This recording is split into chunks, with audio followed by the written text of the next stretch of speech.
Okay guys, welcome back. We're here for yet another series in today's STPL. Now this series has a little bit of drama attached to it, which I will explain as we get into game number 1, but let's actually have a look at today's matchup just to have a look what we're going to be seeing here. So as you can see, we're going to have Eternal Friends versus NaS. Now Eternal Friends are a new team for Season 2. They've only won 2 of their series so far. They did lose 2 of them as well. Both of these teams are tied up 2-2, so this is a very important team here, a very important match here. NaS have won 23 of their series overall. They very barely missed out on getting into the Season 1 final playoffs. There was only a couple of points in it. The playoff system has changed a little bit in this series or in this season, so they're more than likely, I think if everything goes their way, going to make it into the top 8 by the end of it even. But essentially, both these teams are really, really good. Eternal Friends, though, have not had maybe the success a lot of people are expecting them to. Let's have a look at the rosters for today's match. We're going to start with a PvT between Seriosity and Pinkbrush. We're going to be having a ZVZ. It's going to be a ZVZ between Chaylin and Dragon on Carthage 3, so I'll update that before we get into the game. We're then going to have a ZVP between Ozuna and Sugo on Desperado, and then we're going to have a TVZ between Blaze and Jaeyoon on Neo Outlier, so that should be a lot of fun. Now let's quickly go in to introduce both of our first players here. Starting us off for EF, we're going to have Pinkbrush. Now Pinkbrush, pretty good Terran player so far. 60% win rate over 5 games, not the easiest thing to do. Had some pretty good opponents as well. The 2 losses has come from Bai and Noob, 2 of the best players on Soul and White Clan respectively, so nothing to be ashamed of there. And his opponent going to be Seriosity, the Floridian from the US of A. A really, really nice guy. He coaches a lot of the lower level players in both CPL and outside of it. He's helped me a lot as well. He has got a 50% win ratio overall. He plays ZVP, but he does play Protoss as his main race, but he can also play Terran as well. So one of the things certainly NaS seem to do is they pick up a lot of players that can play multiple races really well. So hopefully we're going to see a good game here. There was a lot of drama surrounding it, which I'll go to in just a second. But the map, once again, we're going to be heading into is New Arkanoid, a semi-island map with lots and lots of neutral buildings all over the map to sort of go through, and obviously we'll have to see how that goes. Now, if we do see any big mines or anything, if you do want to use the new STPL boom emote, which I did create, you can also spam that in chat, and that'll appear on the VOD for people as well. So, TVP on this map, 5 for 4. We did see a highlight from that between Radley and Haratos. Not Radley and Haratos, who was it? Radley and Krizago. That was a really, really cool really cool game. So without further ado, let's get into game number 1. It's Pinkbrush versus Seriosity.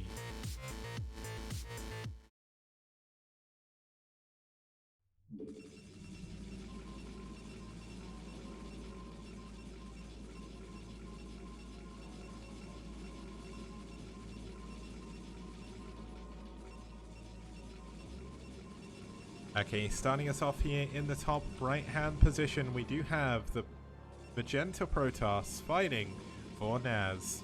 It's Seriosity.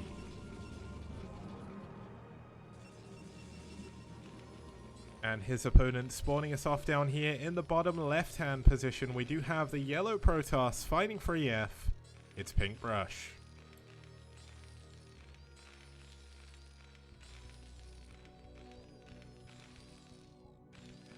Seriosity is from the US of A, Pinkbrush is from Korea, just in case you're wondering. Just while the game starts up, I'm just quickly going through and adding everything back to the overlay, because Dragon was a different race and I wasn't ready for it, but that's cool. The good thing is, with the way my overlay system's set up, it'd be better if I had Rapid here to kind of fill for me while I was doing this, but it's all good. I'll go through the drama in just a second when I've sort of reset the overlay. I'm almost done. It's really nice. Now obviously I'm going to say my own overlay system is nice, but essentially I don't really need to actually do too much to get it all working, which is always good for me, because one of the problems I had early on was I had this really clunky system, which I did a lot of the stuff manually, and that was not good. So I've improved it a lot over the last year, the last 2 years in fact, and there we go, we have everything back in. Now in terms of the drama, essentially there was a miscommunication between the two players. Well, essentially Seriosity wanted to pre-play his game earlier on in the week, and Pinkbrush wasn't available then, and then Seriosity gets a message that essentially says, go game, or are you ready? So Seriosity thought it was for the main game, so they got into the game, they played it, and then Pinkbrush said, well, this was a practice game, go again, right? Because he just assumed that it was a practice game before the actual final game. So I don't know the outcome of the game, so we're still got to find that out, but regardless, Pinkbrush was very, very confused. It took a lot of explaining to both team captains and everything to sort everything out, but essentially the decision was, because it was played on the map and it was between the two players, whatever the outcome of this game is going to stand as the final one. There was no regame or anything. I made that decision pretty early on, essentially just because if you've already played the game, there's no point playing it again.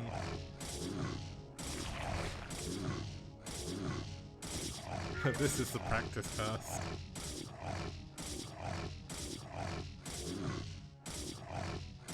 And okay, I'm not saying I'm not saying that I'll never play an STPL, but a good way of me dodging never actually playing is the fact that me casting my own matches would be incredibly weird, and also there are so many amazing players in the STPL that I really wouldn't be able to play. Like, I would just immediately lose. Like, even like, there's a lot of players who don't think they're very good, but they come out and they play incredibly well as well for all of their teams, especially on teams like Rev, who have a lot of players of all different skill levels.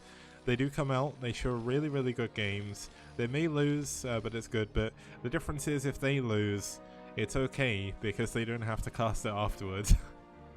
Like, I don't know if any of you ever tried to cast your own replays, but I have done in the first iteration of the STPL, and it's not fun. Now, we do have Seriosity going for a very quick Nexus here. Gonna go for a very quick third base as well. Pinkbrush is actually teching up incredibly quickly. Now, there is a way out for the SCV, so it's not stuck at the very least, but get a while before Pinkbrush knows exactly where Seriosity is.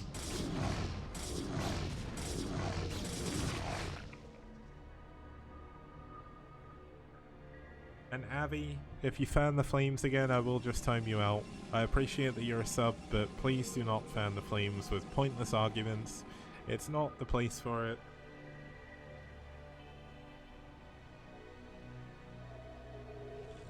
Oh, TT1, yeah, TT1 needs to join the team again. Like, I don't know what he's waiting for. I know he's salty that his opponent got given a walkover and it ruined his perfect record, but I'm sorry, man, that's in the rules. Yeah, I admit that rule could have been a little bit better in Season 1, but yeah, hopefully we'll get TT1 back at some point. The other player I really want to come back is Future and Nyoken. Future, like, he may not have the highest MMR, but he came out and he beat Terra. Like, Future is the king of tournament games, especially in team leagues, and both him and Nyoken, they're wasted waiting in Media. Like, Media isn't coming back. Media's dead, unfortunately.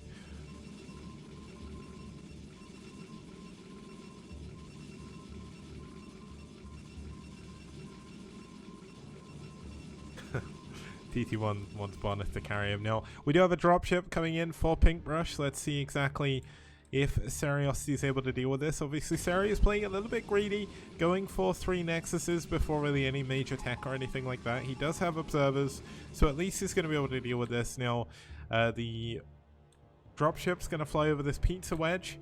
Or maybe it's a cheese wedge, given it's all orange. But there is the toppings as well. And there we go. Speed Vultures dropping in the main. Gonna be able to do a lot of damage, very likely. Oh, the Mind Drag!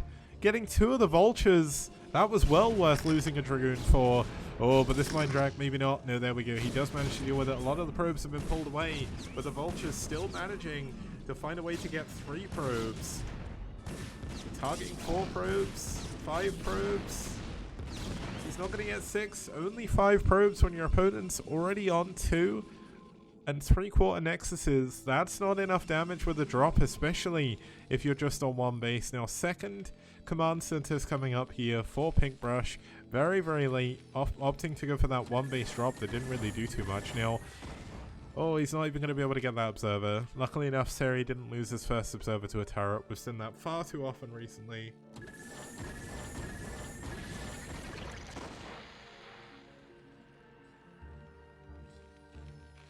Oh, he still does lose the observer to the turret. Well, we live to please. Everyone loves watching observers die, so... Okay, we've got double gateway coming in. We've got Stargate coming up in the back right. I think Seri is going to go into carriers here. Now, genuinely, I know it's not going to happen, but part of me really wants Seriosity to go for scouts here. Like, it's going to be very difficult to die, so if you can go Fleet Beacon and get scout speed, you're on 3 bases, 3 full gases. That would be incredible. I want to see that. Oh yeah, that's a good point. I am the observer. That's kind of worrying, but luckily enough I'm on the ground, so turrets can't hit me. Now if it was cannons, that'd be different, but luckily enough I don't need to worry about that. Now, I'm sure this is just going to be for an Arbiter Tribunal. I don't think he's going to go carriers, but I mean, this is a carrier map, fair and square. Like, this is so good. Now, we do have Pinkbrush with the scan. Does not see the oh, it is going to be Fleet Beacon. Please be a scout. Build a scout, Seri. You know you want to. We need scouts. Scouts on Neo Arcanoid. Let's make it happen. Okay, in terms of what Pinkbrush is doing back at home, continuing to make sure he doesn't get supply blocked. Going into a 3rd base finally, but definitely far behind here in this PvT. Okay, it is just going to be carriers. I mean, scouts would be cooler, but...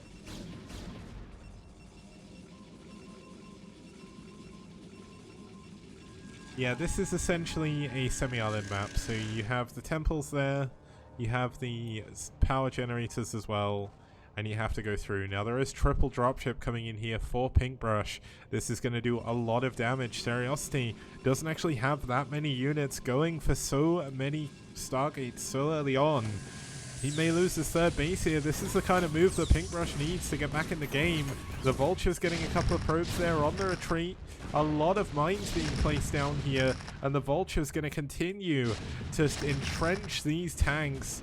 This, well, at least this Nexus should go down. But look at this, Seri coming in with a Dragoon and 2 Zealots at the back. Nice unsiege, but that, oh, that could have been a big mine drag. Oh, nice micro from Pinkbrush here. Gonna save all but one of his tanks. Looks like the 3rd dropship must have gone down. A little bit unfortunate losing that tank, but not losing everything else. And he, of course, did stop the mining at the 3rd base and nearly killed this Nexus. It's in nuke HP. We're not gonna see nukes. I wish we did, but unfortunately... underground turrets in StarCraft 3. Well, if that happens, I mean, technically they already exist in the Brood War campaign. There's those pop-up turrets that hide in the floor and the walls. They could probably take me out, but we'll call them something else so I don't have to worry about them. But 4 dropships now coming in. He's going to head up to the 2nd base this time to see if he can do some damage. Seri already on the move with some of his units. He didn't see the dropships coming out. His observers are very defensively placed, but not in the best positions actually, so losing those observers early on definitely causing him some problems, as once again this dropship gonna come in. He's gonna be doing a ton of damage once again, but look at this already. The Dragoons moving in to intercept the Vultures and the mines. And once again, I don't think he's going to do any damage. I mean, he's killed a good number of probes now, so that's something. But it's about the carrier count that's going to be building up behind this that's going to cause the problem now. Looks like the dropships have abandoned the units for now, so that's annoying. But we have 2 Stargate carriers coming in. The first 2 carriers finally out on the field. They have not been scanned. In fact, now they have a perfect scan in the top right location as the carriers spawned. Gonna give Pinkbrush the the go-ahead. But look at this, he doesn't have a third base just yet. His economy is not doing very well. He's thrown a ton of units away on drops and not killed any bases. Seri is still up in probes. He's up in supply. Does Pinkbrush have a chance here? Now, looks like Seri's going to take the top left-hand base. This is a very good choice, spreading some units out over here just in case you get mash dropped and you lose all your units while the carriers are out across the map. It is a contingency plan. He can also expand to this top left base. And look at this, 5 dropships coming in. The 2 carriers are done now. They should be getting close to full interceptors. The interceptor upgrade should be done as well. But let's see if the units dropping off in the pizza wedge can do something here. This is definitely a better place to drop. Maybe if it had dropped here earlier on, he would have been in a better spot. But look at this, Goliath and a single tank. Not too bad here. Additional Goliaths dropping as well. Going to be very difficult for the carriers to engage this. But the trouble is the tank has no vision. And it's not quite in range of the Nexus. So this is very, very unfortunate. There is a Dragoon that's going to kill the tank as well. So these units are once again going to be marooned. Now finally we have the Goliaths coming in. They're not going to be able to target the tanks though, or the carriers even. They don't have Charon boosters just yet. They are going to trade pretty well with some interceptors for the time being. He gets an observer. But these are very important units. He can't really afford to be losing these. And without Charon boosters, he can't do anything about the carriers. He is getting some hull damage on one of them though, but not nearly enough. The shuttle comes in. The shuttle's going to be targeted down. There's a little bit of a win here for Pinkbrush, but unfortunately, he's unable to get these carriers. And the carriers building up and up and up are going to be causing more and more problems. No 6th carrier on the way though. He's going to stop at 5 for the time being. And those carriers are going to be able to go in and do some damage. Now look at this. He's gone back to try and get another drop here. See if he can get back in.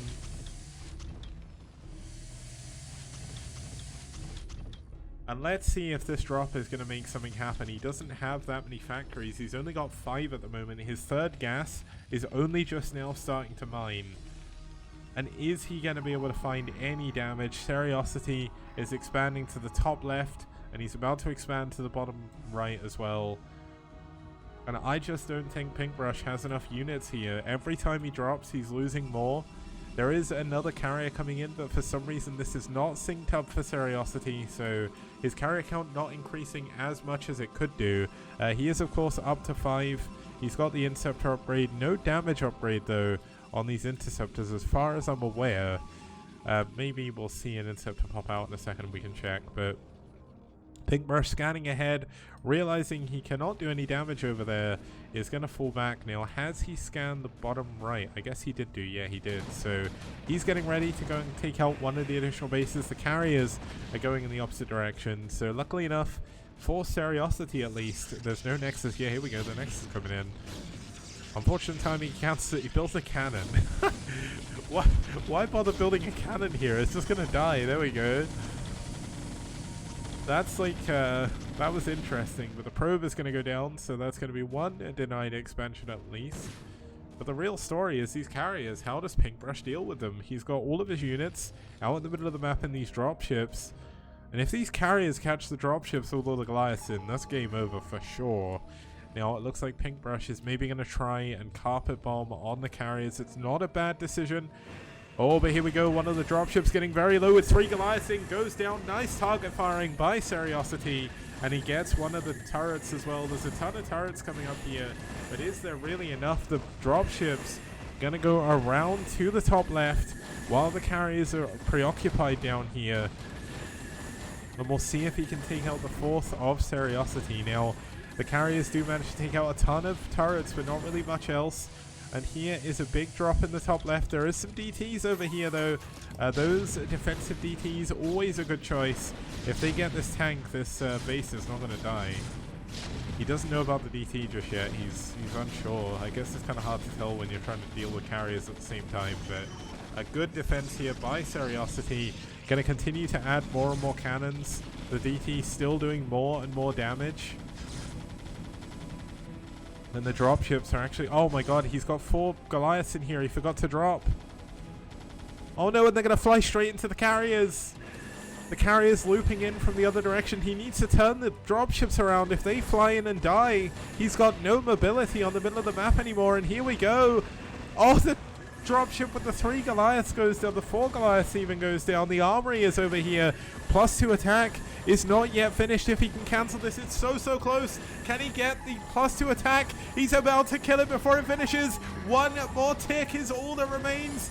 Oh, he finishes it.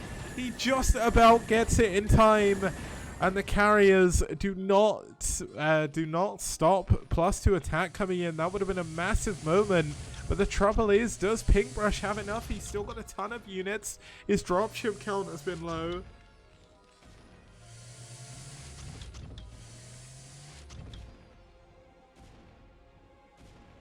Okay, we have another dropship full of Goliaths going in here to the top left. There's actually a Templar up here with Storm now, and a ton of cannons coming in.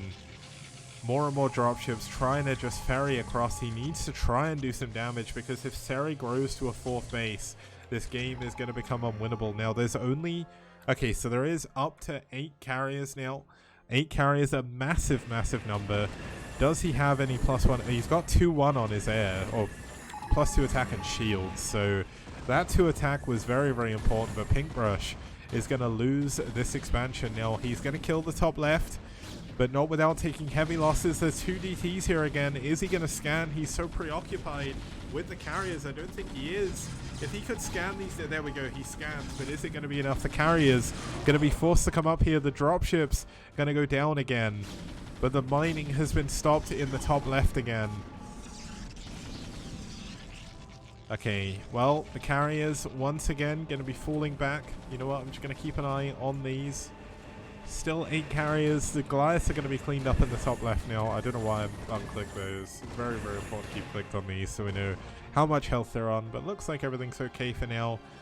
And now we finally have Pinkbrush deciding he needs to go. So he's going to push through the middle of the map, see if he can catch the carriers trying to go through the middle. Unlike the rest of the map, if we have a look at the middle here, it is very wide open. Seri has actually traveled through there a good number of times, but unfortunately for Pinkbrush, all of his units are going to the middle of the map and the carriers are coming back to his natural. I don't know if that was his only armory, but if it was, that could be pretty good. Pinkbrush doing a very... Oh my god, he's going to catch the carriers. He's going to scan ahead. Oh, Seri getting very good knowledge there, knowing the scan coming down, thinking there could be units there. Going to pull his carriers back and give himself a big advantage. Now, +3 attack is coming on the way for carriers. It's not very often you get to see that. Games usually end by this point, but Pinkbrush is a very valiant Terran player here, trying to hold on. And if he can stop Seri expanding again, he's still in with a shot in this game. Now the carriers actually getting caught off guard. Doesn't get much hull damage on any of the carriers though, but the interceptor's not all out, so they're going to go down one by one. Looks like we're going to have some turrets placed up here as well. That'll help with any DTs as well as put some additional damage down on the carriers. And this is really all the economy that Seriosity has now. His main is mined out, his natural is mined out, his 3rd base is about halfway done. But the main and natural is obviously the major thing now. Seri actually using the building that Pinkbrush is trying to get all his interceptors out. Gonna help him a little bit, but look at the amount of Goliaths that are here. I mean, yes, this is a ton of carriers, but Seri isn't trading super efficiently here. Let's see if he can hold on against this onslaught. There is a big gateway army going down to the bottom left though, intercepting any reinforcements. He's trying to just rally up here because he needs to deal with this. I think the carriers, I mean, they're doing a really good job taking down Goliath and by Goliath.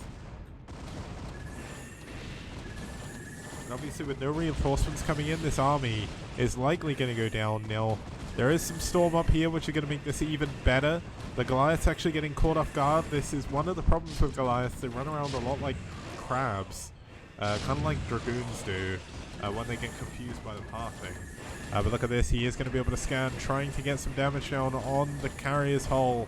But Seriosity with too many carriers, too much power, a missed storm there. But I mean, the trouble is all these tanks are going to go down and he's going to try and bring his Goliaths up. But look at this gateway army in the middle. There's actually a ton of storm here as well. And I think Seriosity may have done enough to win this game. We actually have a Storm on the Goliaths back up here. The tanks are being taken down by the carriers up in the top left.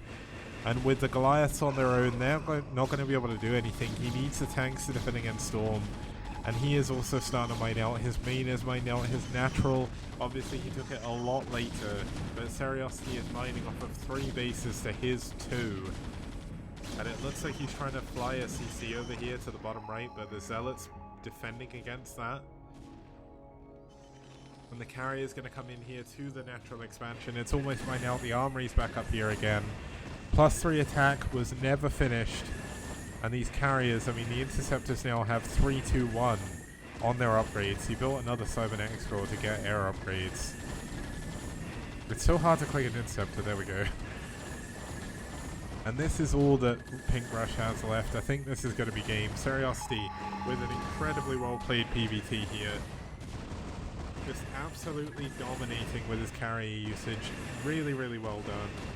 Pink Brush unable to really ever get any damage down on top of the actual carrier's hull damage. And he's not lost a single carrier this game, I don't think. At least I don't remember a carrier going down. Just overall really well done. Oh my god, is he going to lose a carrier at the last second? No, he's not. Pink Brush taps out. GG! Seriosity wins game number 1.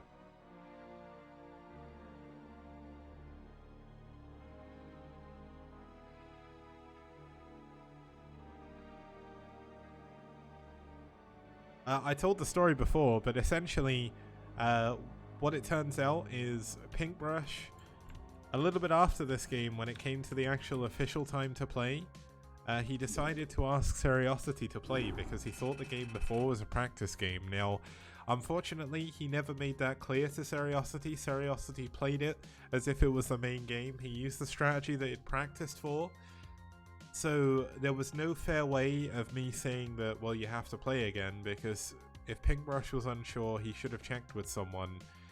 And yeah, that's how it was. Seriosity won the game. The game stood. They were not forced to replay. And that'll take us into game number 2, which is going to be Kingdom versus Chaylin when we get back after this very short break. See you guys very soon. Outstanding. Rock and roll.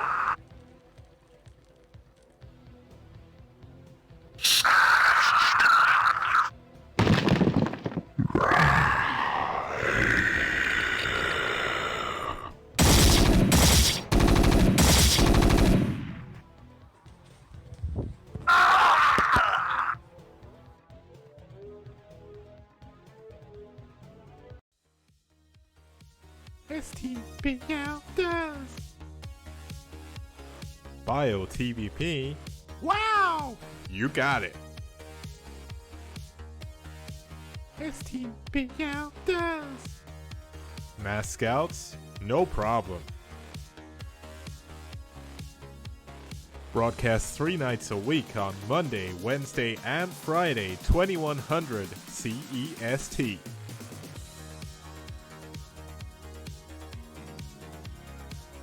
Fantastic casting, fantastic production, fantastic prizes. Only here on the STPL.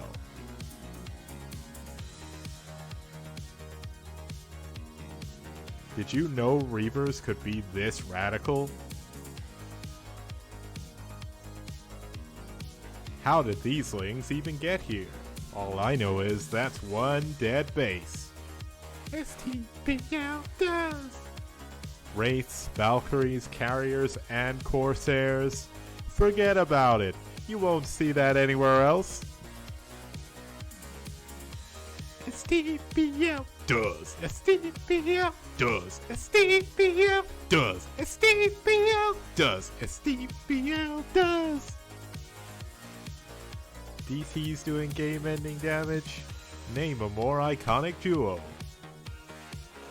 We've even got carriers in PvZ. How amazing!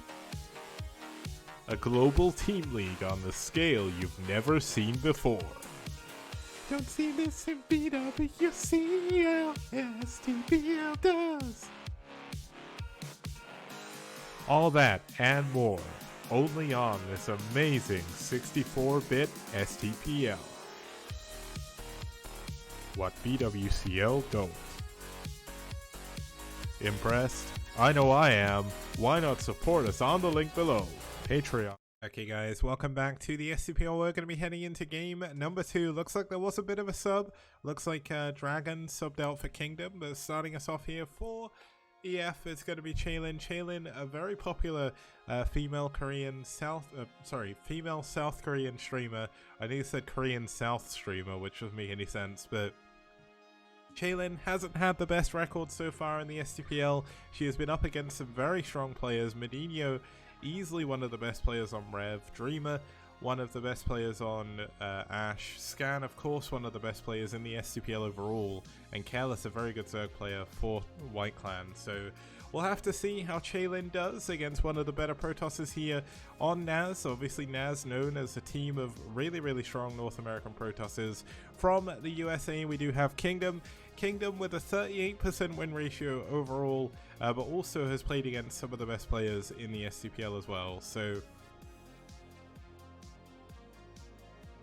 let's have a look at our next map. We're going to have Carthage 3, one of my favorite 2-player maps, hence why we've got it in here from the old 2009 Avalon MVC game Star League. A really, really good map. In terms of ZVP, sorry, we're tied up 3-3, so nothing too much to say about there.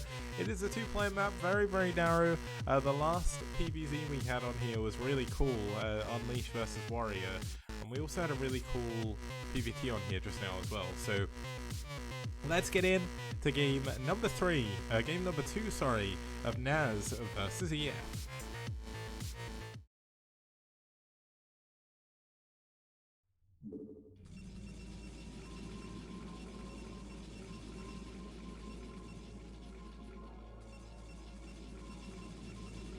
Okay, starting us off here in the top left-hand position, we do have, in the wonderful magenta color from the USA, it's Kingdom fighting for NaS.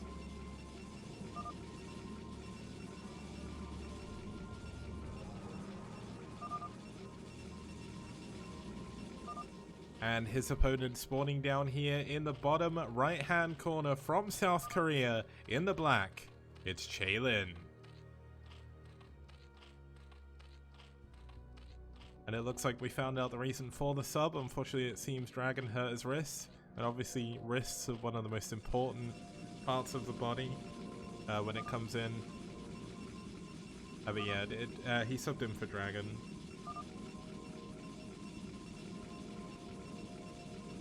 And just a huge shout out while we get into this game, because I've neglected to do so far. Liquipedia have been very, very thankless in donating an additional $500 to our prize pool, an initial $500. They're going to be doing a bracket contest when we get to the playoffs as well. Massive thanks to them for sponsoring us. Do visit tl.net and Liquipedia. If you can help with Liquipedia in any way, regardless of what tournament you do it for, it'd be a massive help. Brood War does need more Liquipedia bots because there's just not enough of them, and the ones who do help do it tirelessly, so if you can help them, it would be amazing. Sorry, losing my voice. And if you hit the Matrino link, we've got another sponsorship in the form of 200 Matrino codes worth 50 cents. If you go to the Matrino link, sign in with your Twitch, you can essentially add 50 cents to the prize pool completely free. So if we make sure we add all those 200 codes and do it as quickly as possible, add an additional $100 to the prize pool. And then of course a massive thank you to the people who have actually donated to the Matrino so far to add to the prize pool as well. Just have a quick look while we get into the game. Obviously we had an overpull for Chaelin into a hatchery. Sorry, that wasn't an overpull. It technically became an overpull. It was meant to be a 12 hatch, but thank you to Dez, of course, for his $50 donation, Zeldaran for his $10 donation, Chaos Theory for his $10 donation, and Psychro for his $10 donation as well. Massive help. Our prize pool currently sits at $621 overall. That's almost half of the final prize pool of Season 1. Season 1 we had about $1,500 overall. So if we can match that, it would be great. If we could go over, it would be even better. And we're going to have a slightly different prize distribution system. Obviously, we're going to have bigger playoffs, so the top 8 teams will get something. But essentially, it's really cool to see the STPL growing. We've been getting a ton of additional viewers, so thank you so much for you guys tuning in. It does make things a lot better. And also a huge, massive thank you to the people who support on Patreon as well, because my eventual goal, if I can, is to organize a LAN final for the STPL, and eventually, if we get big enough, do something bigger as well. But it's a long way off. It is one of my dreams, and it's one of my big plans. So if you stick with the STPL, I'm going to continue to try and improve the production as much as I can. And but I mean, the quality of games in Season 2 have been so much better than Season 1, especially early on as well. We're in Week 5, and we've had so many amazing series that I'm so happy with how Season 2 is doing.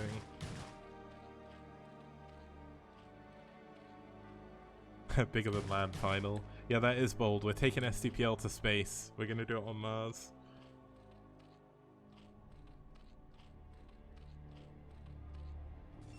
And Avi, you've got to remember, like, a lot of EF are either in work because they're in South America, or they're in bed because it's like 5 a.m., 6 a.m. in Korea right now. Season 3 space season. The thing, I know you said before, Gypsy, about what's the plan in terms of you going to change your theme. I think I'll probably keep the theme the same, but maybe the overlay will look slightly different, because I really do like the 80s aesthetic, so I'll stick with that. And also, I've kind of learned how to make stuff for it now, so I don't want to kind of waste all of that. I actually did a massive theme change in the middle of Season 1, when my... essentially when my mum passed away in January. I kind of didn't really know what to do, and then just kind of put it all into my production, and that's how everything changed, because I was off work for like 2 weeks or something, not really able to do too much.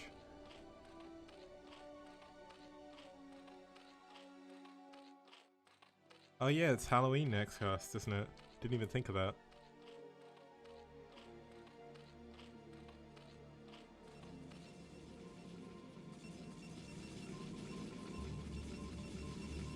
Thing is, like, Halloween isn't a massive thing in the UK, so I always forget it's a thing.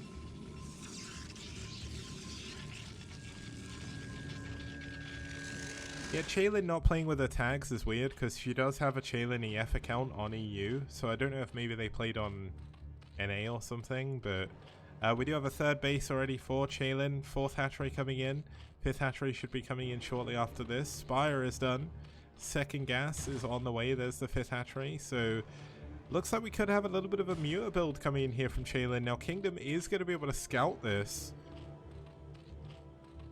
Although, is there a Hydralisk that I've missed? Yeah, the Hydralisk's coming at the front, so it's not necessarily Mutalisks. Obviously Mutalisk can be quite strong in this matchup, but Kingdom's actually going for Corsairs, so things are not going to be super bad. The probe is finally down, but getting that massive scout is super important.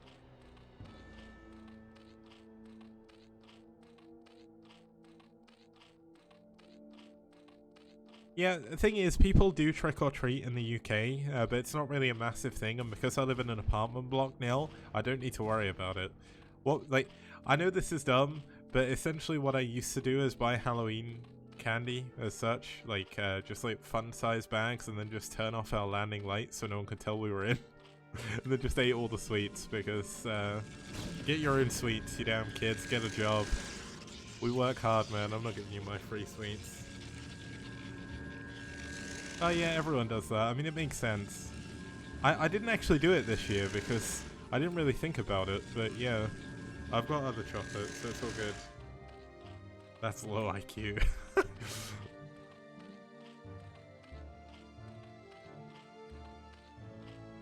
Wear a mask and go trick-or-treating at any age.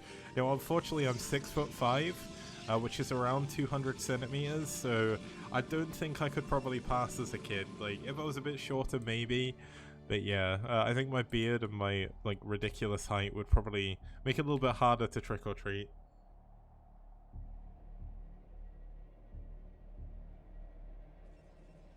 Wow, Logan's 6'8". Nice, someone's taller than me. Yeah, I'm 6'5", man. I am super tall. Now, let's see what's going on here. We've got Lings at the front. Hydras starting to flood in across the map. Some of them being misrallied, so they're getting caught up. But we've got Burrow coming in here on this hatchery. This is something you don't often see, so this could be pretty cool. Now, I'm not really 100% sure on what Burrow is going to achieve here, but Chaylin definitely going to be able to block expansions with Lings and also get mass map vision. Now, Burrow is also very good at just giving you vision of like droppable areas. So let's see what Chaylin's plan is with this as she pushes forward. The Zealots coming out to try and respond to this. +1 attack is just about to finish, so that's not going to be cancelled, which is a little bit of a win here for Kingdom. Now, looks like Burrow isn't quite finished. Yeah, Burrow just finished, so this is going to be kind of interesting. If these Zealots come out and she just burrows, like, Kingdom isn't going to be able to kill them. Although Storm is coming in, and Storm obviously very, very strong. A DT trying to run through. That was very bold of him, knowing there's an Overlord there. But look at this, Chaylin trying to bounce forward before Storm is finished. Let's see if she can break through. One of the cannons goes down. The gateway has obviously gone down. But the Overlord just went down as well, and that means there's no additional... what do you call it, detection up here, and the Corsairs out in the middle of the map. They do have +1 attack. They're killing any additional Overlords trying to escape through the middle of the map. They're going to miss this one, but they are going to go in for a bit of a scout here. Now, looks like we do have another Corsair trying to come out. The Hydralisk trying to move in to get in the way. Not quite managing to do it just yet. But the Burrow coming in, going to unburrow after that. This could actually be a pretty good move. Lure the Corsair in with the Overlord. Okay, the Overlord's going to go the other way. Well, I guess you don't really want to show off Burrow too early, because if you think about it, if you can unburrow and kill the High Templar, you're going to be in an incredible situation. Chaylin is a Korean amateur. She's not a pro player, but she's an amateur. She's one of the better amateurs on EF as well. She's a very big Twitch streamer as well. She's always streaming on Twitch. Her YouTube's pretty good as well. And she has a pretty active Discord, which is where I learned about all the drama that happened between Pinkbrush and Seriosity on the weekend. So it's all good. Fourth hatchery. Well, not fourth hatchery, but fourth base coming in.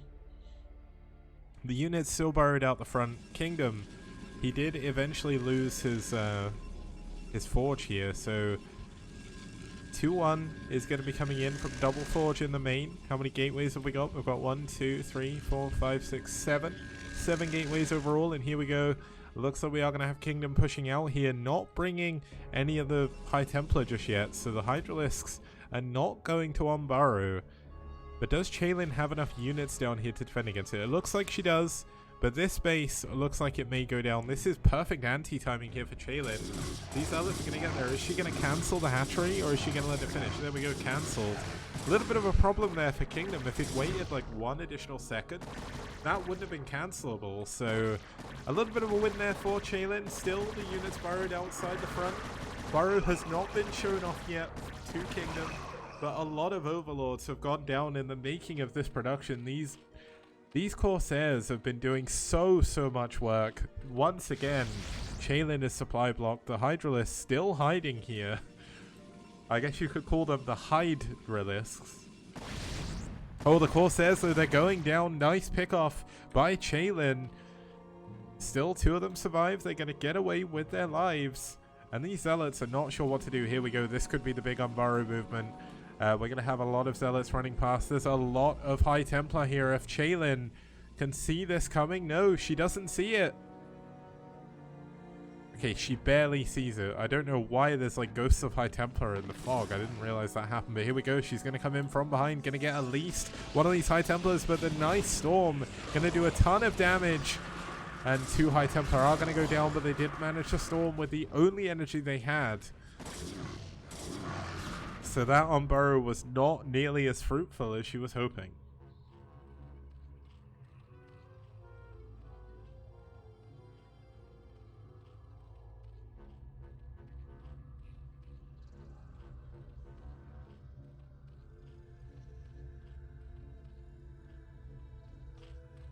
Okay, Chaylin adding on an additional evolution chamber, double Evo, Queen's Nest coming in, so Hive is going to be on the way.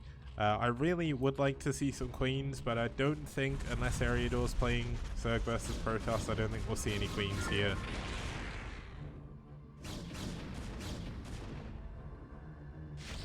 Now, more and more overlords going down. Chaelin, unfortunately, a little bit of a miss rally on these overlords. Maybe checking to see where the army is, but losing all of these minerals worth of overlords over and over again is certainly going to be hurting our economy. The 4th base is finally up, 4th gas coming in as well.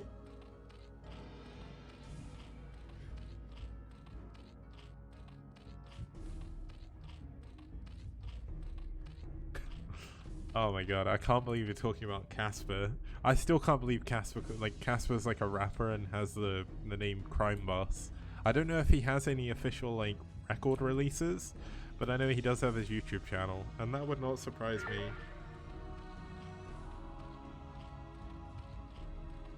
Yeah, Casper's a rapper. At least I think, is it Casper or is it the other guy? I'm fairly certain it's Casper. I mean, he's insane, so... Here we go, looks like we are going to have some lurkers trying to block the ramp at the front. Going to really, really help. Look at this. Tons of units going down from Kingdom there. Storms unable to come in. And the 4th base is held. Chaelin with a really, really good defense there. I'm surprised this actually blocked as much as it did. He's like the Russian Telecom. Yeah, I guess. Telecom is a rapper. Oh, Kingdom's getting all of his units stuck in the middle. He needs to actually attack the temples. I don't think he's realized they're stuck just yet. There we go. I think he maybe tried to like attack move when it was in the fog of war and it didn't work. Oh! Oh my god, that must have been on the very edge of the Overlord range. Wait, has Chaelin got Overlord sight range? That seems a really big area for this Overlord. Okay, Chaelin. Okay, wow. Kingdom's units stacking up at the best possible location. Here we go, a lot of units coming in from Kingdom. Going to be heading down towards Chaelin's natural and main. But there is a ton of lurkers over here. There's a ton of Storm though. He doesn't have Kadarian Amulet, so he's not going to be able to get massive storms. But he already does have so many Templar, going a very, very traditional style here. No Archons though. That could be problematic. There's a ton of Lings that's starting to come in. There's a massive number of Storms though, but it's pretty much nothing but Dragoons against Speedlit or Adrenalings and Hydras. The Storms, where are they? There's the Storm, but he's actually hitting a load of his own units. And the Zealots melted, so Kingdom needs to pull back a little bit here.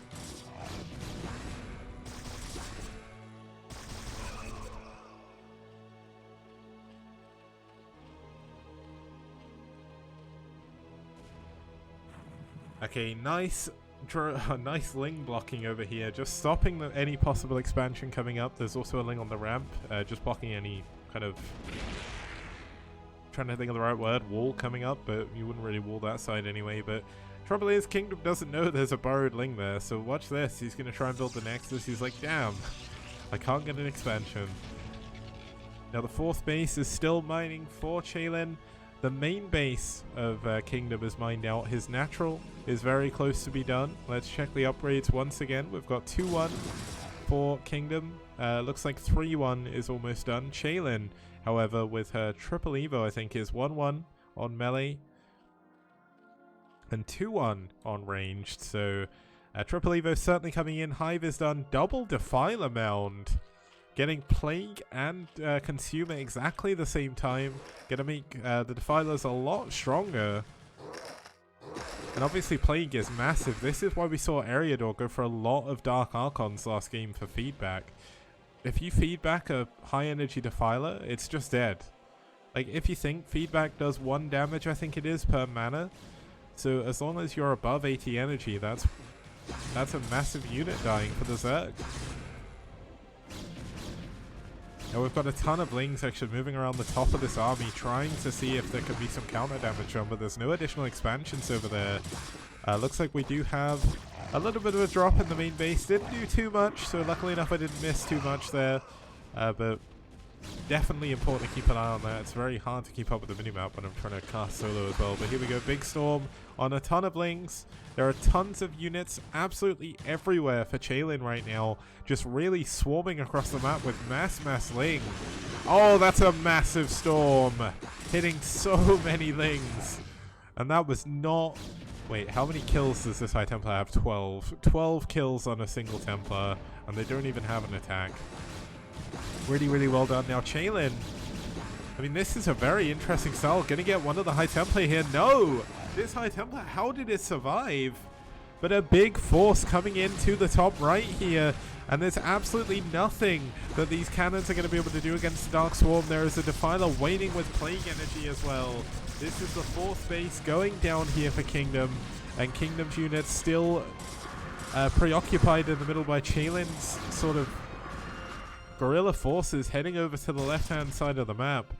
Now, with this fourth base going down, the main and the natural, I mean, the natural's almost mined out, the main is fully mined out, and the third base is all Kingdom really has going for him mining-wise. Chaylin, of course, does need to secure another base fairly soon as well, and she is not really going to be able to secure this base. So I'm wondering how Chaylin is going to expand from here, because obviously you can stay alive. Oh, a full energy Defiler goes down. No Plague, no Swarm. Swarm going down at the front there, but obviously Zealots do not care about Swarm, unlike Terran units. And here we go. Could there be a big Plague? Nice Plague at the front there. Getting a lot of Dragoons and a lot of Zealots. But this is actually not that many units from Chaylin down here, because a lot of her units are up here at the top. They're going to go into the other fourth base attempt and deny that. There's not many units. A nice Plague going down on top of this army as well. And while this is going on, Kingdom is still trying to push forward. He knows he has to make something happen. It's mostly Dragoons, though, against mostly Lings. A lot of the Storm energy has been used, actually running one of his own High Templar into a Storm. No, there's still so many Storms here. Okay, I zoomed out, or zoomed back in too soon, because this engagement still isn't over. Now, just have a quick look here.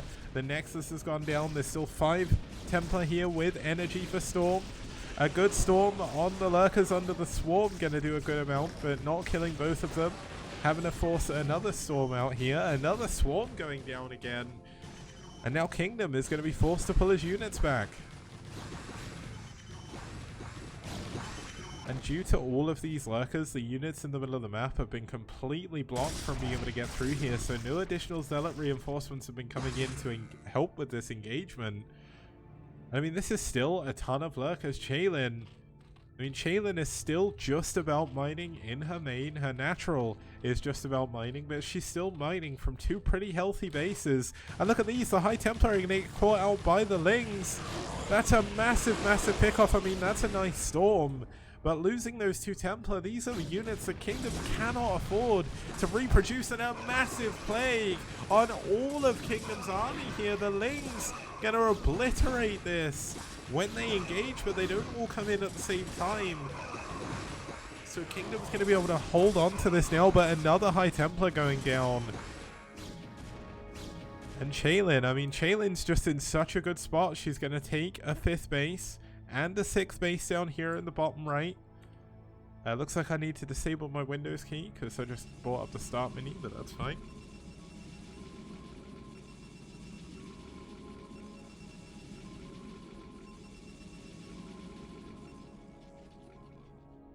Kingdom gonna once again try and expand to the middle of the map, but just look how damaged a ton of these units are due to that Plague. Okay, maybe not as many as I thought there were, but I mean, Chaylin is up 50 supply over a Protoss player. That is not a position you would ever want to be in as Protoss. You don't have a lot of Storm energy. You don't have Reavers. You don't have anything that really trades super effectively with Plague. There's not really too many Archons here either. And that's when you get to the late game, you really start needing to see Archon and Reaver, and Kingdom just cannot afford it. He can't catch a break in this game. Chaylin is just constantly trading Lings over and over and over again. Now, this is why Archons are so good. Look how quickly those Lings are starting to dissipate here. Just dissolving, but nice Plague on all of the units again. Chaylin with some amazing plays.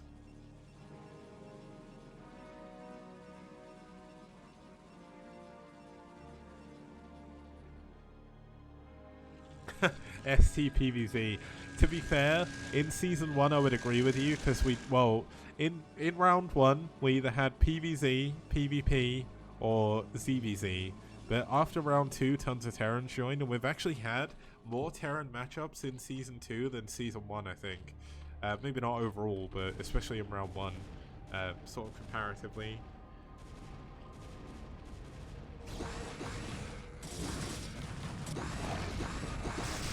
Now we've got another big engagement in the middle, but a lot of Kingdom's units are very, very badly hurt by the Plague. And I mean, Shaylin does need to be careful. She cannot afford to be throwing too many units away, but she's still up 30 supply. She's got enough energy for a Plague and a Swarm up here. Defiler energy is done as well. But these Archons, they don't care about Swarm. They've got 3-2-1 upgrades. And I mean, these Lings are just absolutely melting. Is there going to be a big Plague again, though? That is the question I have. There's enough energy for Plague. Not quite plaguing just yet, but good upgrades for the Zerg player as well. There's 3-2 on ground, 2-2 on melee, or ranged even. And look at this, more Templar going down to just Lings. I think this is bound to be it. Shaylin pushing in with the final vestiges of her army against Kingdom's last bastion of hope. If this base goes down, Kingdom is going to be out of this game. But what an amazing game it's been. There's been lots of back and forth, lots of engagements. But I think this may just be too much. Look how quickly these Lings are demolishing this Nexus. GG, Kingdom taps out, Shaylin wins game number 2.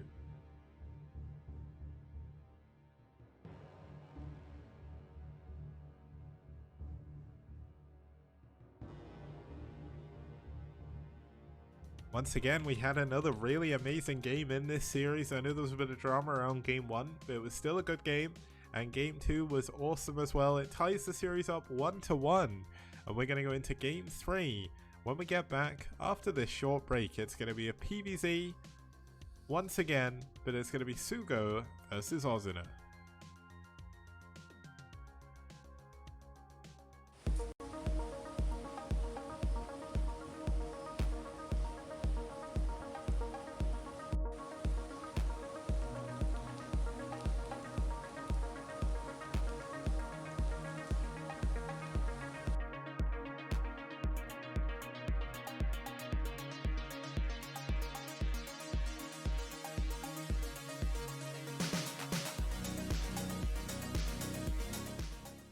And people like Kix, for example, who has an encyclopedic knowledge of every map that's ever been released on StarCraft. And he's the map man! Skibidi on did it, dude. Skibidi on did it, dude. Skibidi on did it, dude. He's the map man! Ba-da-ba-da-ba-dee da-ba-ba-da-boop. Ba-ba-ba-da-boop. Bee-da-ba-ba-da-boop. Ba-ba-ba-da-boop. Everybody plays one way or the other, so check out my message to you. As a matter of fact, I don't let nothing hold you back. If Kix can do it, so can you. Gooba-dooba-dooba-dee-da-ba-ba-da-boop. Ba-ba-ba-da-boop. Please don't listen to him for maps. Yeah.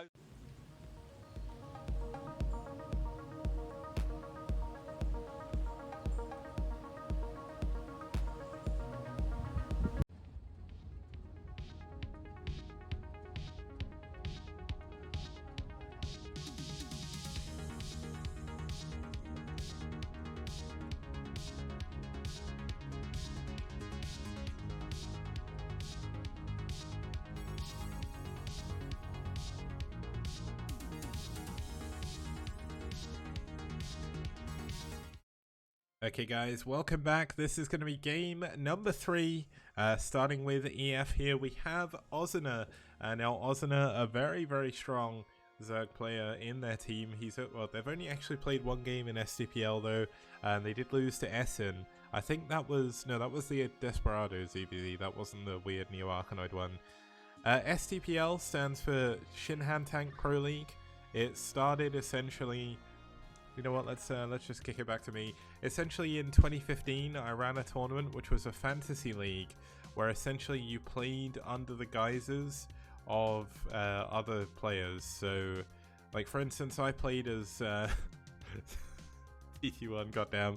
I played as Fantasy. There was another, like Radley played as Boxer, Widow Killer played as Hoodie play as Go Rush, and Tai 2 played as No Touch for some reason. But of course I played as Fantasy, but yeah. Everyone played under the Pro Gamer ID. It was the first ever STPL. The VODs are all up on the STPL TV YouTube if you want to go and check out the differences in production between then and now. But essentially it didn't work because essentially it was impossible for people to organize their games to do things anonymously. It's cool. You asked the forbidden question. It's not forbidden, but yeah. It's cool. Hopefully that explains it. For NaS, we're going to have Sugo. Sugo, one of the best Protoss players in North America. I don't have a picture for Sugo, but I'm sure I can get one if he doesn't want to send one, because there's definitely a lot of pictures from the lands he's attended. It's all good, but Sugo with a 60% win rate overall, 4 wins, 3 losses against Zerg. Certainly a good player to go up here against Ozner as we get into map number 3. It's going to be on Desperado.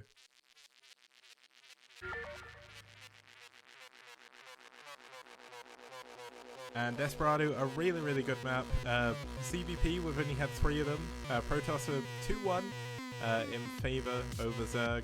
But we've had some really, really sick games here. So let's hope we're going to have another one as we get into game number 3. It's Sugo versus Ozner.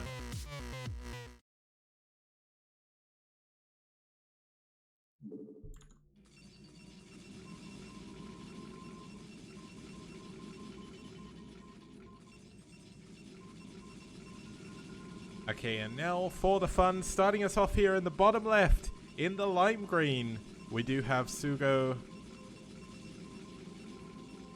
And in the other green, defying the rule I set last week, it is in the other green, it's Ozner. I do apologize, they did not host on top versus bottom. I have let the teams know, and they're going to speak to their players and ensure that they host on the right settings next time. Because obviously, when you're in a situation like this, it makes it very difficult to tell on the minimap. Now, luckily enough, they are kind of different. I do apologize if there's any colorblind people in chat. I know these aren't exactly the best colors for you, so we'll have to see what goes on. You can scold Sugo and Ozner directly if you want to let them know how unhappy you are with them picking really, really bad colors, but well, it's possible they didn't pick the colors as such, they may have got it random, but it should be good.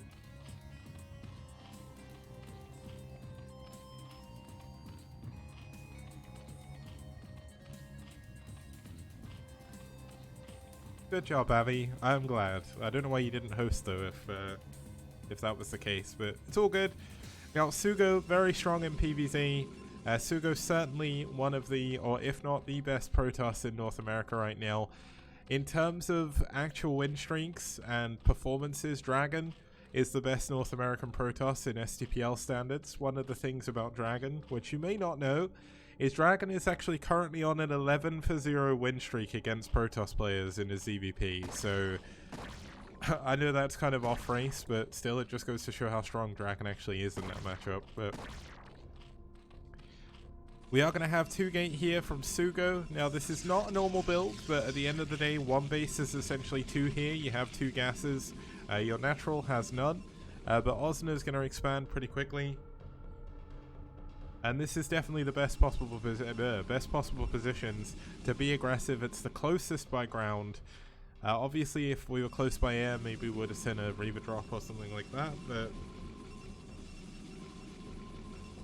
you can see there is a choke here at the natural. There's also one here as well, which means it's very easy to wall off behind this. Now, the first Zealot is already on the way. The drone is going to see this. Look at this body blocking. Ozner, great moves there. Just trying to delay this as long as humanly possible. And even getting moving shots on this drone, on the probe, on the Zealot from the drone. Really, really nicely done. Trying to focus down this probe as quickly as possible.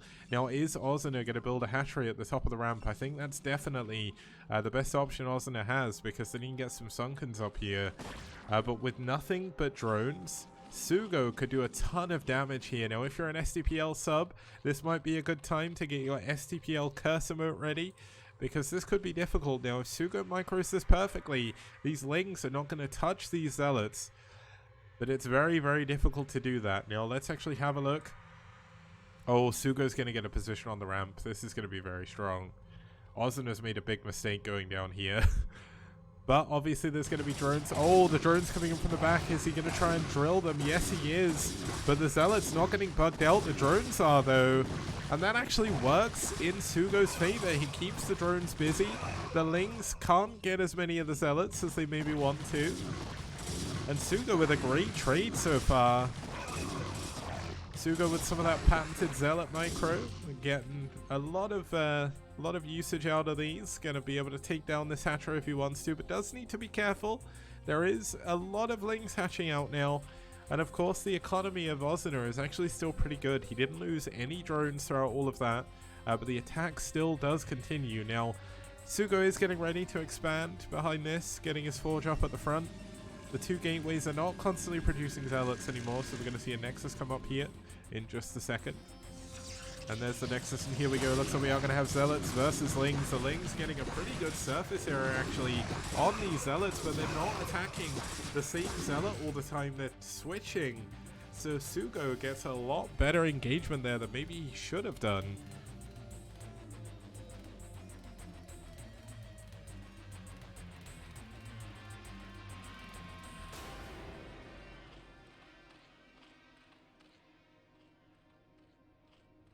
Now, finally gas coming in here for Sugo. Looks like the Lings trying to break forward, but they know they cannot get through. Now, the saving grace here for Ozuna is Sugo is very, very far away from +1. Sugo going to come in with a probe and some additional Zealots, so maybe aim towards some cannons behind it. Oh, this is nice. Getting drones behind the Zealots, glitching some of them out again, but look, the Zealots, they're holding strong still. These 4 Zealots have done so much damage. Let's check the kills. 3, 2, 3, and 5. This is the most value Zealots ever. Well, maybe not ever, but I mean, in this game, you don't get much more valuable than that. They're going to get the Sunken before it can finish. They're going to get the hatchery most likely. Ozuna has an option to go across the map, but not going to be able to do it. The 6-minute curse is about to be activated. We're about to hit 6 minutes. Ozuna still desperately trying to hold on, saves his hatchery once again. But look at Sugo, he just pulls back, gets in position again. And there's even probes here to help out now. Now, I don't think Sugo should mine this out. Yeah, no, he's not going to.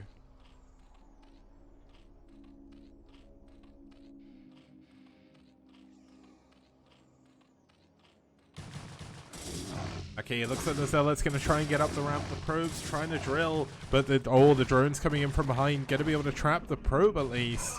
And the Zealots are actually out of position now. It looks like Ozuna could be able to take out all of these Zealots finally. And obviously, Sugo's economy isn't that big behind this. Great engagement by Ozuna there. Amazingly well done with those drones. But look at this. Ozuna, while that was going on, was mining with 3 drones. That is not a position you want to be in, but this is a huge number of Lings now. The Zealot count has been depleted entirely. And there's not a full wall here. Oh my god, if he can get through before the second forge is... Okay, the wall's finished, right? We're fine. Sugo is okay. But a second forge, he's going to be going into double upgrades behind this. Back in the main base, Stargate is done, Core is done, and we're going into Citadel instead of a... No, this is normal. Yeah, Citadel instead of a Robo. No Robo or no Reaver Corsair, unfortunately, but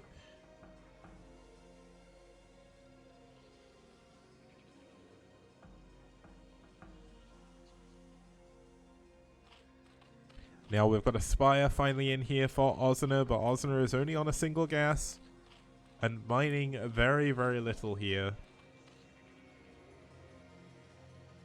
Now, double upgrades have finally been started. Sugo, with a little bit of excess gas here, obviously spent a lot of his energy in his Zealot micro, not really building any other gas units. Oh, this is clever.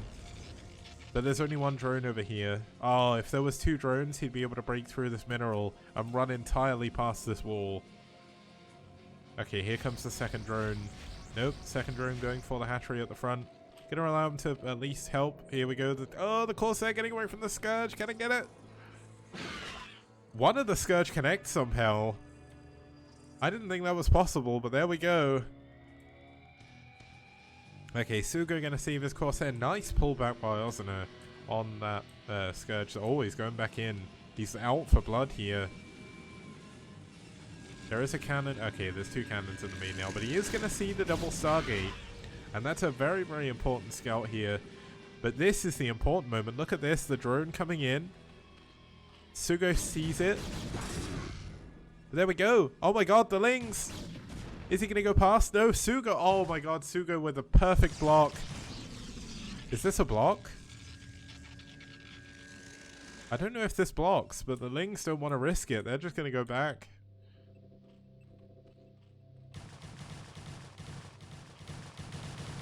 Oh, poor Rapid is being taken down. In case you don't know the way this map works, there are 4 stasis prisons on the mineral-only thirds. This one is Rapid. I'm in the bottom left. Naokan is in the top right. And Doc Holiday is in the top left. Rip Rapid. That's unfortunate, but this is not a gas base, so it's not going to be super helpful. But this certainly is. Third base coming up here in the top right, very, very far away from Sugo. And it is going to give Ozuna access to double gas once again.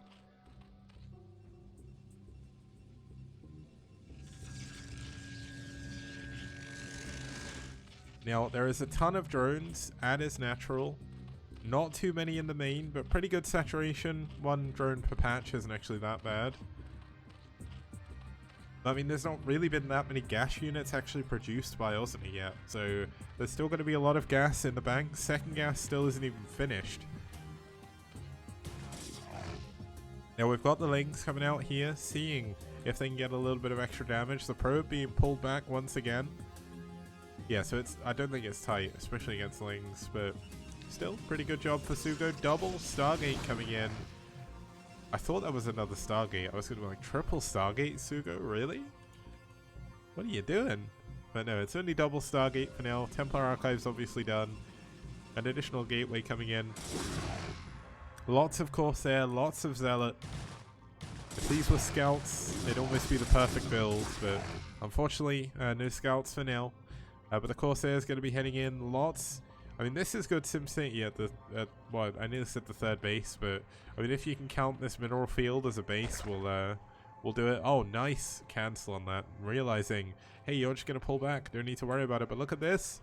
Sugo with the God Senses here. Star Sense going into the top right of the map. Get a scout this additional main. And we should see the Zealots immediately head on up there. But no, they're going to get caught by the army of Ozuna in the middle of the map. They're going to get a lot of damage done.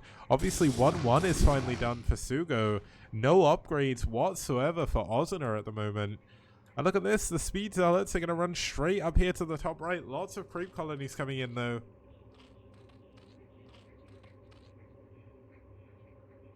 And lots of Sunken's going to be coming in behind this. But are they going to finish quick enough? These are 1-1 Zealots. And they are going to do a ton of damage. +2 attack has only just started, though. No +2 armor, unfortunately. Okay, the Sunken's do finish, but is it going to be enough? Is he going to be able to hold on to the top right-hand side? And no more Overlords. The Corsair's doing a ton of damage, getting more and more Overlords. This could be the final nail in the coffin here. I mean, Sugo's done a ton of damage this whole game, but no, the Hydralists are cleaning up the Zealots. The base holds a cancel on the creep colony immediately. Ozuna does not want to waste any drones. But the trouble is, as many drones as he's trying to build, he has to rebuild Overlords, and there's a few Hydras down here. But it's not going to be enough. Sugo with a +1 air attack. Surely, yeah, +1 air attack. One of the Corsairs goes down to a Scourge, though. But Sugo's taking his third base. Look at this. Going to get this gas base at the bottom. It's incredibly close to where Ozuna is, so it's a very good staging point for an attack. But what are these High Templar doing? They are not in a good place. There we go. Sugo's going to try and run them back. I say run. They're going to glide incredibly slowly back at home.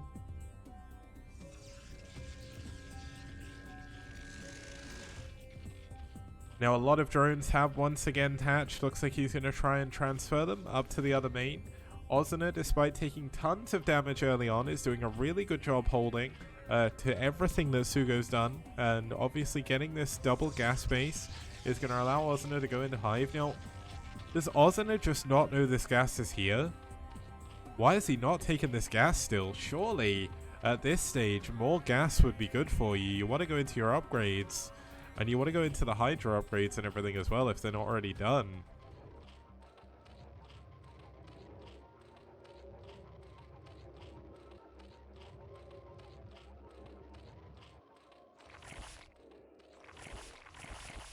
Okay, now we're going to finally have some drops coming in here from Ozner. Going to be able to forego all of these cannons and get around. But the trouble is, look at this. He comes in with a load of Corsairs once again. And there's High Templar here now. So this could be the nail in the coffin. One of the Overlords still has stuff in. Really, really hard to unfurrow everything. But here we go. More and more units pushing forward. Drones have been pulled yet again into a storm though. Oh, this is hard for Ozner to be losing these units. Sugo taking a probe lead finally. And Sugo with a massive, massive army chewing through the Hydralisk. Double Archon now, killing the building super, super quickly. A DT here as well for good measure. And I think Sugo may have at least broken in the natural. There we go, GG, well played. Ozner taps out and Sugo takes game number 3.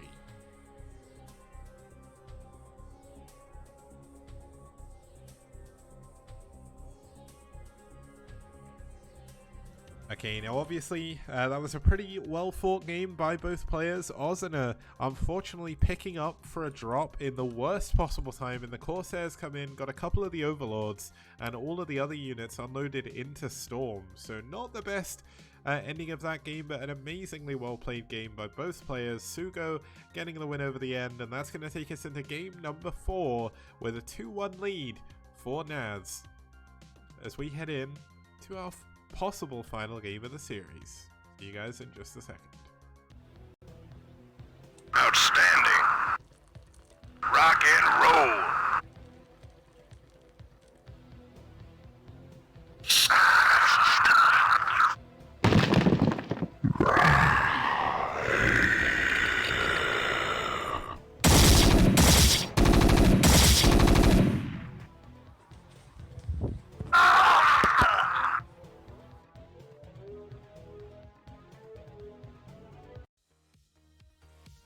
STPL does.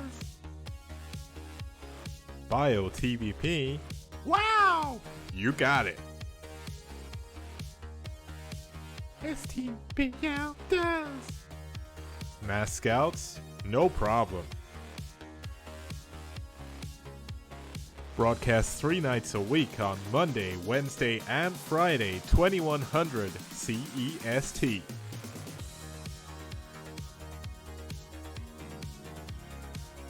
Fantastic casting, fantastic production, fantastic prizes.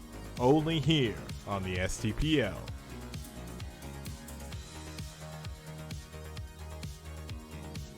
Did you know Reavers could be this radical? How did these lings even get here?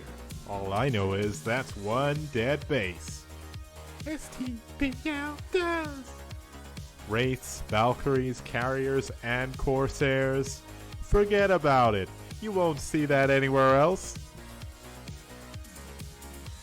STPL does. STPL does. STPL does. STPL does. STPL does. DT's doing game-ending damage? Name a more iconic duo. We've even got Carriers in PvZ. How amazing! A global team league on the scale you've never seen before. Don't see this in BWCL, STPL does. All that and more, only on this amazing 64-bit STPL. What BWCL don't. Impressed? I know I am. Why not support us on the link below? Patreon.com/kicks. But act fast. It's a limited offer. Okay guys, welcome back. We're here for game number 4, sorry. Oh dear, Andrew. We don't say that around here. Rapid is an amazing person, so you're going to get timed out for a little bit if I can copy your name. I'm not going to ban you. I'm just going to time you out for a little bit to think about what you did. There we go. Okay, so Blaze for EF. It's game number 4. I thought it was Jaeyoon, but it looks like Eonzerg subbed in. But Blaze, a very strong Terran player for Eternal Friends. If Blaze can win this game, we're going to go in to our final game of the series. But if he cannot win here, we will not have an ace match. And his opponent is going to be super, super tough here. It's going to be Eonzerg for NaS. Oh, sorry, Bonnet. Jaeyoon's got a ton of VODs though, so... Jaeyoon was busy playing BSL at the time. Okay, that makes sense. Like Eonzerg's games ended in like 5 minutes. But essentially, Eonzerg, a very, very strong Zerg player outside of Korea. One of the strongest, if not the strongest. Super, super good Zerg player here. He did lose to Bonnet in the BSL semi-finals this weekend. But he has got a winning record against Bonnet in the STPL. So, Eon certainly, depending on the day, shows how well he's doing. But yeah, Eonzerg, a super, super good Zerg player. He's 5 wins, 3 losses against Terran, and he's got a 79% win ratio overall. So a really, really strong player. As we get into map at number 4, it's going to be Neo Outlier. Bonnet's so good he can change past results. Okay, well... Oh, sorry, yeah, Eon beat Bonnet, didn't he? Oh, that's my bad, yeah. Whoops. I am completely... Yeah. Yeah, Eon won. It's going to be a ZVZ BSL final. Sorry. Well, maybe we're just going to change results and, like, we'll just slip zero a few Benjamins and get him to change the result. It's all good. A little bit of match rigging. It's all fine. PvZ final, yeah. Let's do it. Okay, Neo Outlier is really cool. We've only had 1 TVZ so far. Keeps misinforming people in 2019, yeah. Thanks, Bonnet. Fake news, Abby. Okay, well, Neo Outlier, super cool map. We've only had 1 TVZ here so far, where Chaylin took down Hate Snow. So let's see if Eon can keep that win streak alive. And head on and beat Blaze. I'm going to change the Liquipedia page. Okay, let's get into game number 4.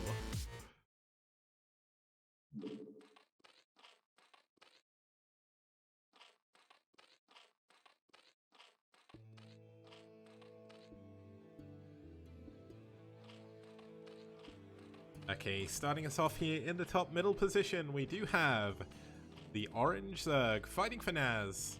It's Eonzerg.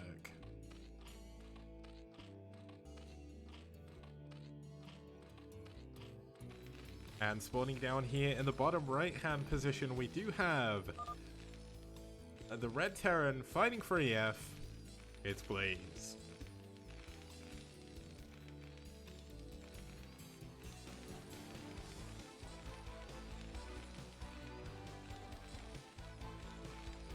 Now, obviously, ZVT, certainly one of Eonzerg's best matchups. He did just take out the winner of the Corrupted Cup 2019, though, in the BSL semi-finals. Regardless of what I just said, but we'll pretend that never happened. It's all good. And yeah, just to show off a little bit of the map, just in case we've not, like, people haven't seen it before. This map is kind of a bit like Outsider. You have the main, the natural, and the third combo. The third is quite close to your opponent. Or you can expand behind these temples. There is a base here, which has got temples on both sides. And you can do the same in the top right. So while it's not perfect for Zerg to do that, because obviously they can't get their units out of that base super easily, it's very good for Terran, because you don't need to build any unit production over there. Now we've got a gas opening coming in here for Blaze, so it is going to be a wall off into a factory. Not sure if he's going to go into 2 fact off of 1 base, maybe 1 fact 1 starport, or maybe even 2 port Wraith. But going 2 port Wraith against someone as good as Eonzerg is going to be very, very difficult. Now, Eon did in fact go for a, I believe this was a 9 pool 9 gas into a 12 hatchery, so, or 11 hatch even. So a pretty aggressive opening coming in here from Eon Zerg, which means this wall is going to be super important. There's going to be a factory coming in here, which I believe then makes that link tight. Not 100% sure on that, so don't quote me until it happens, but Eon definitely not adverse to going for some early aggression. Now, are we going to see Lair first, or is it going to be speed? Obviously, speed would be a big thing, but going for very quick Lair would also be good. So, yeah, it is going to be Lair first. He's going to show it to the SCV as well. Now, 2 hatch Lair this early, certainly going to mean muteless here. Now, there is a weird world in which we see a strange lurker opening, but I don't think we'll see that. The Overlord, I believe, actually saw the wall, so he should know not to go mass slings. Obviously, if you go mass slings into a wall, you're not really going to be able to do too much. This may not be fully tight. It's Zealot type, but not link tight, as you can see the Marine being used there to block.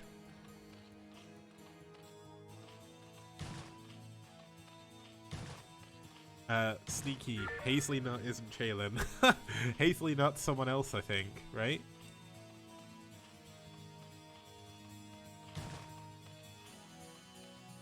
Yeah, Hazely Nut is, she's like super old school. I can't remember what Chaylin's Twitch link is though. I could check, but I can't check the DB while I'm observing, so I'll post it at the end. Obviously, Eon Zerg streams a lot as well. I'm not sure if Blaze streams.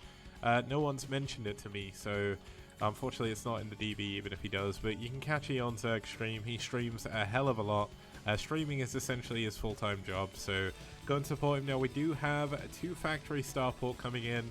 One of my favorite builds to actually watch. Now, Eon Zerg has had a surprising amount of practice against 2-port Wraith. Koga, for the longest time in the Clash for Char and also the early STPL, he went for a lot of 2-port Wraith builds, and Eon Zerg played against them a lot. Now, Eon Zerg met Koga in so many different tournaments. Wow, that was a nice pick-off with that Ling. Getting that Vulture is super, super important.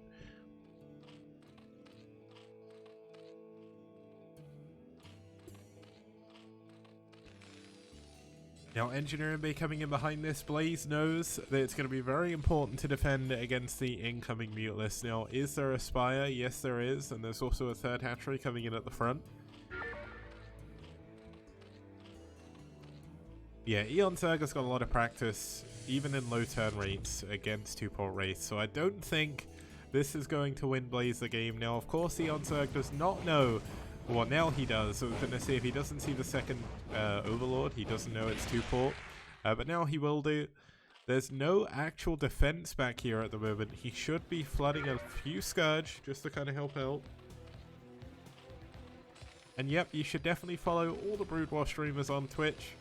Because every Brood War stream is worth watching in its own way. So, especially, like, I don't stream myself playing ladder anymore, but one thing you can say about lower level players playing Brood War compared to like the upper level foreigners and stuff, like the Koreans especially, is no game ever looks the same. Like, you can play the same map over and over and over again, like some people do with Fighting Spirit, cough, 80s mullet, cough, but every game will look different, and that's the beautiful thing about this game. Now, we do have Cloak coming in on this control tower, going to help defend against these Muteless, but Cloak is not done yet.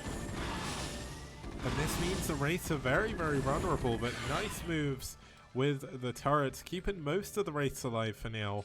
I don't even think he lost one, so very, very good job. Gonna need to make sure he repairs those, but the important thing for Eon Zerg is those Wraiths are not over his side of the map killing anything. And when you go for 2-port Wraith like this, it's semi-all in, you have to do damage with it, and if you can't, that's gonna be it, you know? You can't really live off of one base forever.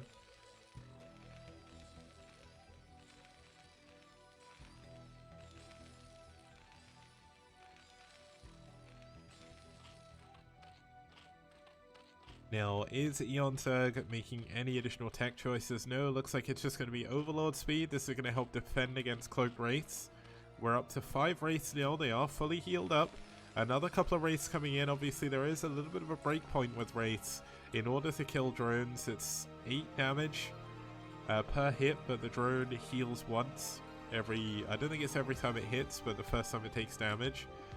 I think you need about 5 or 6 wraiths to one-shot a drone. Obviously, the more wraiths you have, the better. But we're going to see that in action now. 6 wraiths coming in. They are going to cloak. There is an overlord here, though. Okay, so not all of them attacked. I think it's maybe 7. But I'm so bad with maths on stream. This is why we don't do it.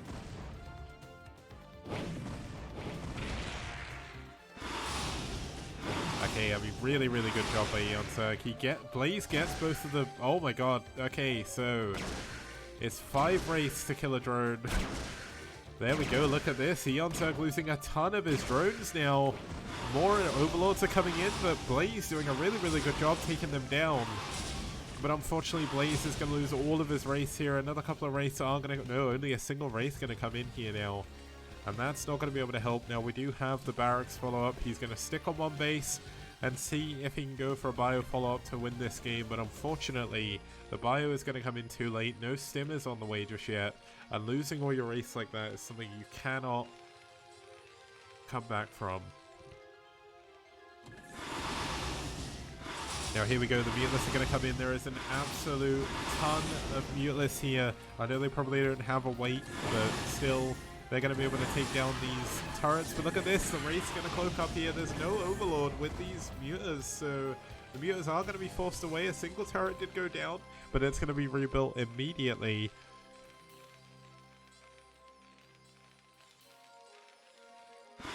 And yeah, I think Eonsurg is definitely in the lead here, but he's still... I mean, nothing's ever over for Terran.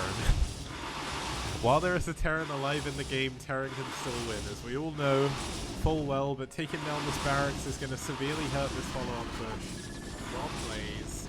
Boom! Goes the dynamite, the barracks goes down, and there's so many Muteless here, he could actually just die from turret, and that's what he's going to do. Overlord up here as well to help out the Wraiths. Oh, can they target the Overlord? This could be a big pick-off. No, they can't. The Wraiths coming out of the bunker with a medic. There was a medic in that bunker.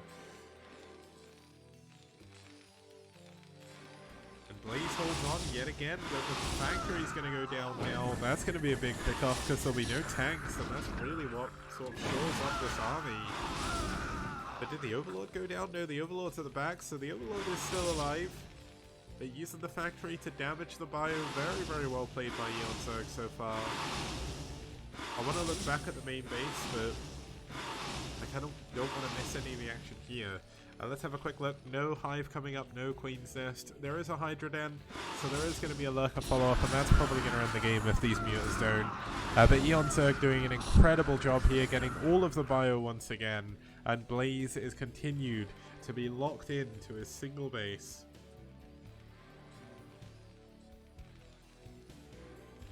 And with losing all of this bio, there's no additional push that can ever be strong enough to take down these Muteless. I mean, we've got... this is 9 Mutas here and an additional 2 coming in. Turret's in a good position though. That's going to be a little bit harder to be super aggressive. There's still a good number of Wraiths here. It is going to be 5 of them. They do a lot of damage against air, so Eon does need to be careful. But it's these Lurkers. It's the Lurkers and the Hydra follow-up that's the real problem here, because... Okay, so how is Blaze getting out on this base now? He can't. He's stuck. Nice pick-off on some of these Mutas though. Oh, the Wraiths are going down again, but nice pick-off on another... Wow, they're trading Mutas for Wraiths at the moment. But look at this. Look at the amount of Lurkers that Eonsurg has on the high ground. The bio's going to go down again, and Lurkers are going to get into his main.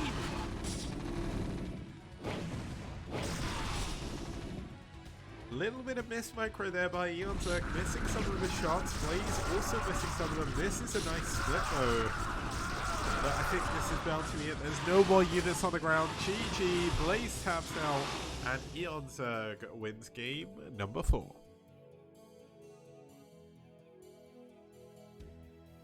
Well, of course, that means we have a NaS victory over Eternal Friends here. They're going to break ahead of NaS in not only the series but also the tournament.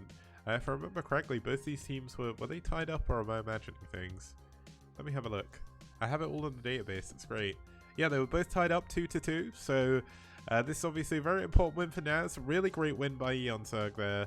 And we'll have a quick look at the results in just a second here. They are now ready, so let's pop on over here and we'll round up the series.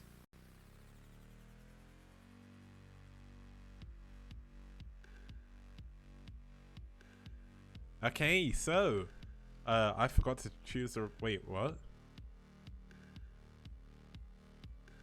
Oh, you know what? Windows 10 messes up my overlay somehow. When my overlay's off the screen, it doesn't update properly on OBS with the green screen. So there we go. 3-1 victory for NaS. Seri versus Pinkbrush was a great game. Chaylin versus Kingdom was a great game. Sugo versus Ozuna was a really action-packed, micro-filled game. And Eon Zerg versus Blaze was also great. This has been an amazing series to be able to sit and watch. I'm very happy to have been able to share it with you all. And that's going to be it for today. So let's have a quick look back at the results for the end of today and see how that affected the table. Obviously, it's just the beginning of week number 5. There's still a ton of time remaining and a ton of games to be played. There's another 5 series coming your way, 2 on Wednesday, 3 on Friday. And let's have a quick look at the team rankings. Okay, so obviously the only 4 teams that would have changed here are going to be NaS, Red, Eternal Friends, and DM. It looks like Eternal Friends have actually dropped down here just to 8th. They do go beneath all of the 2-for-2 people. NaS and Red both going up to 5th and 6th respectively. The only difference being the point difference from game wins. And DM unfortunately falling to the bottom of the table, but EF not falling too far. So things still looking good. The top 8 are still pretty well entrenched. It's going to be not too difficult for RK, Ash, Nice, NetWars, Site, and DM to get back in. But at the end of week 14, the top 8 teams are going to be the ones going into the playoff bracket stage, where our wonderful sponsor, Liquipedia, are going to be doing a bracket contest. I'll make a video on how to join that and everything for when we need it. But once again, huge thank you to everybody who tuned in. We once again blew all of the viewer numbers from season 1 out the water, so huge thank you to everybody. Have a good morning, afternoon, or night wherever you are, and I'll see you guys on Wednesday, same time, same place, for some more STPL.